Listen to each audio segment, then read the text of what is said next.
सुरेश जी, आपसे मेरे दो प्रश्न हैं। आप कहते हैं कि जब से हारे हैं, और दूसरा सवाल हमारा ये है कि हम इतिहास में नहीं जाना चाहते हैं। हम दोनों प्रश्नों का आपके हम जवाब देना चाहते हैं। उत्तर प्रदेश लोकसभा चुनाव 2024 में हमें 42% मत प्राप्त हुए हैं, आपको 33.59% मत प्राप्त हुए हैं। दुनिया के सबसे बड़े राजनीतिक दल के कार्यकर्ता हमें भारतीय जनता पार्टी, तो हम आपको तर्क सहित बताना चाहेंगे कि तीसरी बार केंद्र में माननीय नरेंद्र मोदी जी की सरकार बनी। तमिलनाडु राज्य में 1971 के बाद किसी राष्ट्रीय राजनीतिक दल को अगर 11% मत प्राप्त हुआ 1971 के बाद, तो वह भारतीय जनता पार्टी को प्राप्त हुआ है। पूर्वी तट राज्यों में उड़ीसा में मेरी पहली बार सरकार बनी है। 21 सीट में हम 19 सीट प्राप्त किए हैं। केरल में हमारा खाता खुला है। यह है भारतीय जनता पार्टी का भौगोलिक और सामाजिक विस्तार, जिसके कारण तीसरी बार हम केंद्र की सत्ता में बैठे हैं। 240 सीट भारतीय जनता पार्टी को मिली है। 2004 में कांग्रेस को केवल 145 सीट प्राप्त हुई थी। मात्र 7 सीट मेरी कम थी। माननीय अटल बिहारी वाजपेयी जी ने अपना दावा नहीं पेश किया था। उस 145 सीट वाले को आपने समर्थन किया था। आज 240 सीट वाले को आप कहते हैं सरकार 5 साल नहीं चलेगी।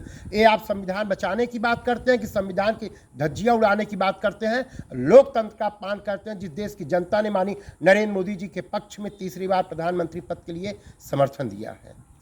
दूसरे सवाल का आप हम जवाब देना चाहते हैं कि हम इतिहास में नहीं जाना चाहते हैं। इतिहास आप पढ़िए, इतिहास में जाइए, नसीहत लेना चाहिए।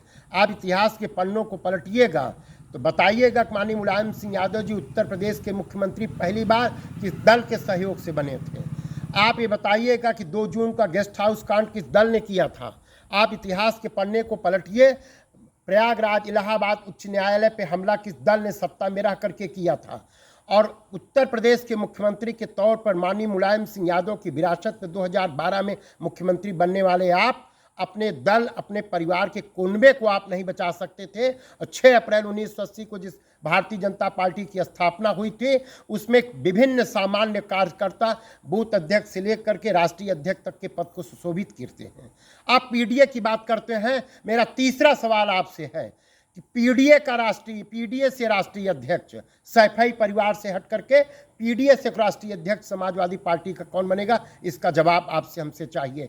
भारत के लोकतंत्र संविधान की धज्जी उड़ाने वाली private limited company Samajwadi party को भारतीय जनता पार्टी के एक सामान्य कार्यकर्ता मुंहतोड़ जवाब देने के लिए, आपसे बहस करने के लिए तैयार है। जय हिंद, जय भारत।